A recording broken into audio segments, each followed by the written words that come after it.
Hi, Veer. Hello. And thank you for being on the Quint. So I want to start by asking you that since this is an audio platform, how much do you listen to like audio shows and podcasts? And is it a new thing?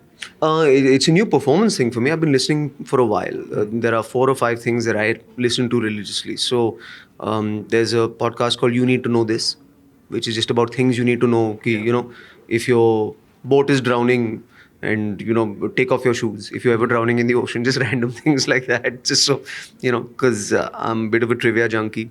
There's I like old Sherlock Holmes radio plays and all. That The Sherlock Holmes radio plays. yeah, that the BBC and all used to do. मैं बहुत बुड्ढा है रे तो ऐसा मैं वो भी सुनता है. No,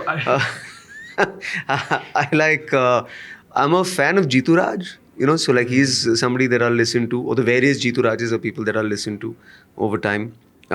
Anything news, This American Life. I like true crime as well, so I'll listen to like Serial and all.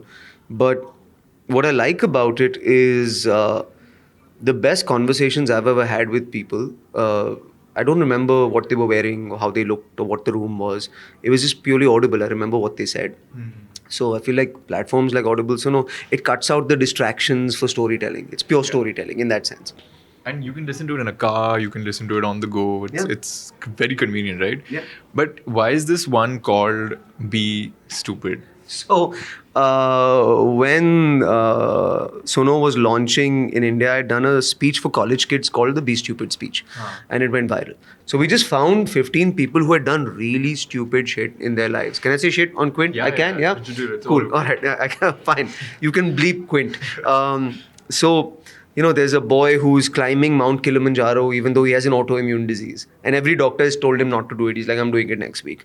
There's a girl who went to Goa in 100 rupees. Veer, I've seen your social media and I don't know, like, do you feel like the times we live in, do you sometimes, I mean, in the political climate and everything else, do you feel like you're self-censoring yourself? Like you're thinking twice before about the content that you put out, whether it's on a show, whether it's on your social media?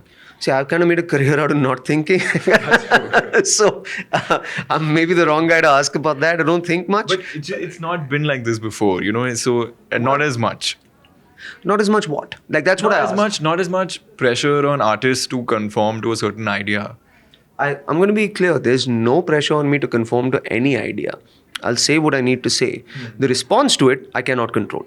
Now, at the end of the day, what a lot of us always talk about is, let's say I put something out and it's offensive to 5% of the people that read it. So, there's always someone who's going to be offended. Yeah, what happens? If somebody's offended by comedy, the solution to that is more comedy.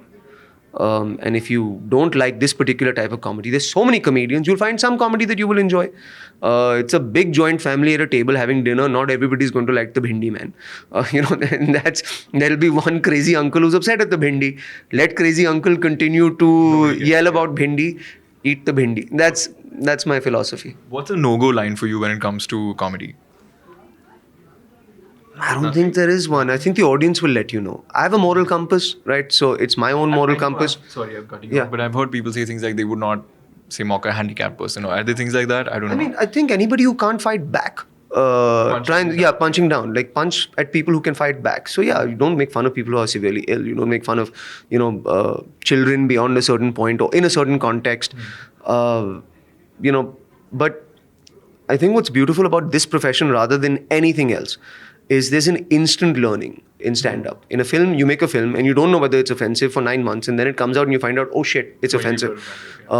If you crack a bad joke or an offensive joke, you find out in 3 milliseconds. The audience slaps you with silence. And there's nothing worse than that silence in the world. I've had multiple PILs. I've had multiple people angry at me. There's nothing worse than a failed joke. Thank you so much for joining us. And if you like this video, you should like, share, subscribe to the Quint, YouTube and Quint channels. Everything.